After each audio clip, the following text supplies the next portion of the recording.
I V M. Hi, I'm Utsav, a behavior researcher by training and a slow traveler by passion. Postcards from Nowhere is a travel podcast where I condense a decade of travel experiences and explore not just the where, but also the why and how to travel. My stories emerged from slow traveling the less explored parts of the world: Bosnia and Herzegovina, Armenia, Uzbekistan, and even China. At the end of each story, I give practical tips and new ideas about how to travel better. This week, I take you to a unique type of restaurant in China and how it's a reminder of the dangers of forgetting our past.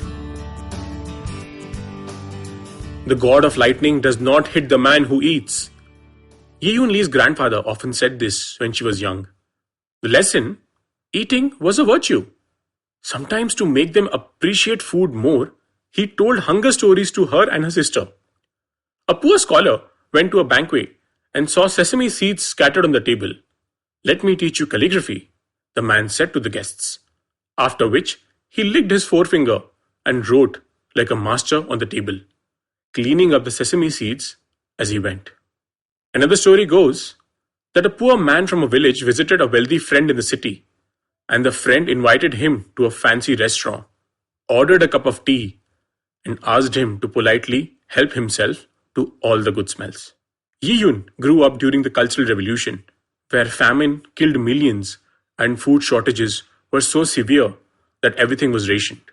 In her words, whatever wasn't rationed became a treat. My sister drank soy sauce from the bottle. I sipped vinegar. Today, a peculiar kind of restaurant is found in China, most commonly in Chongqing, in the northwestern province of Sichuan. The decor replicates a different era. Blown-up headshots of Lin Biao and Jiang Qing, two of the masterminds behind the Cultural Revolution.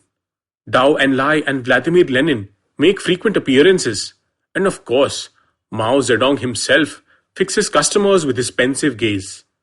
Under the watchful eyes of China's communist forefathers, teenage waiters, donning red guard outfits, serve up Chongqing's distinctive spicy hot pot.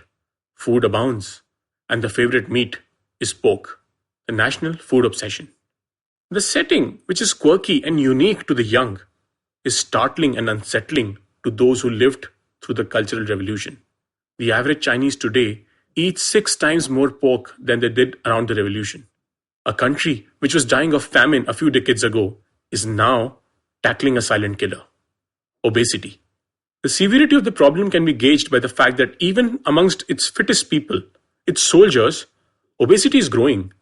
Rifle butts are too short for their long arms, and soldiers assigned to tank divisions are sometimes too big for the tanks. Chinese food, though, is diverse, with 8 modern cuisines. During my travels, I have eaten at dozens of places, and each time I was discovering not only new dishes, but entirely new cuisines.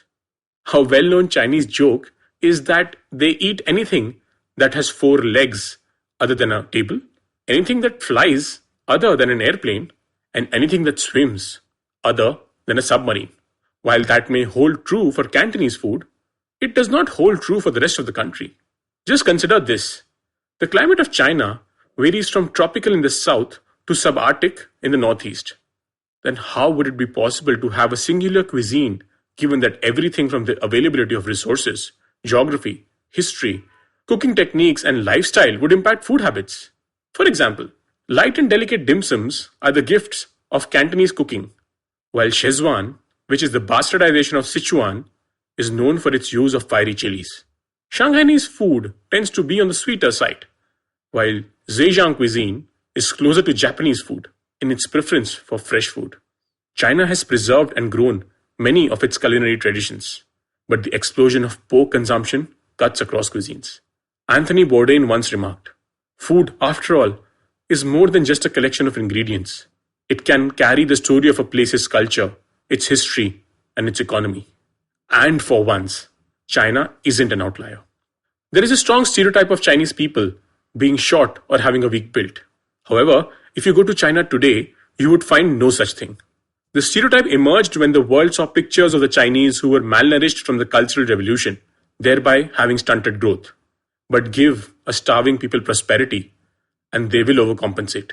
The parents and grandparents' memories of food deprivation and their ambitions are now fulfilled through the food habits of the young Chinese.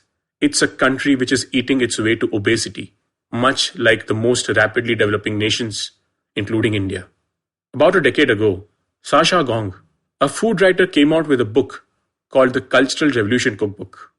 Her recipes required just 6 cooking utensils: a wok, steamer, stock pot, spatula, cutting board, and a sharp knife.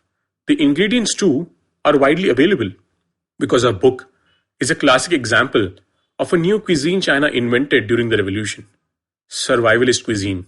I would imagine that it would appeal to Yiyun Li, whose sister drank soy sauce from the bottle while she sipped vinegar. I would also guess that both these women would find the Cultural Revolution themed restaurants an absolute horror. Because with time, horror becomes heritage. First as a tragedy, then as farce, then as a commodity. The commodification of the Cultural Revolution is a subtle way to completely rewrite the memory of the event in the minds of the young Chinese. Rewriting the national consciousness is at the heart of any power struggle. And food is the most subtle, palatable battleground. The revolution is now a dinner party. If you like this podcast, don't forget to check out other interesting podcasts on the IVM network. You can listen to us on the IVM Podcast app or ivmpodcast.com. You can also follow us on our social media. We are at IVM Podcasts on Twitter and Instagram. If you want to reach out to me, I am Utsav Memory on Twitter and YVTravel42 on Instagram.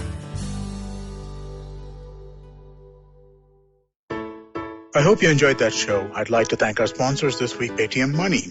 So it's been a really fun week this week. We've had a great episode with Anand Nilakantha on Cyrus Says. Anand was one of the writers of Bahubali, and it's done some really fun stuff since that. Ashish Vidyarthi also had a really good episode on his show, Begin the Journey. Please do check that out. You do know Yuddha is back, right? Definitely check it out if you haven't. Yuddha is our show about Indian ancient warfare. It's hosted by Anirudh Kanisetti and Aditya Ramanathan. Really great show. You should check that out for sure. And I forgot. Rishikesh was on the network as well. He was on Absolutely Right with Aditi Surana. Do definitely check that out.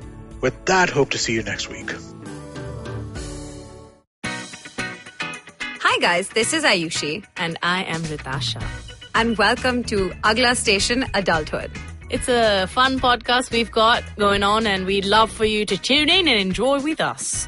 Join us as we stop at various stations and discuss different topics that seem to be bothering us and hopefully Dating, you as well. relationships, beauty, just being an adult, lots of different things. We don't have a great grip on it, but we've done okay so far. Catch Agla Station Adulthood every Thursday on the IVM app, the IVM website, or wherever else you get your podcasts.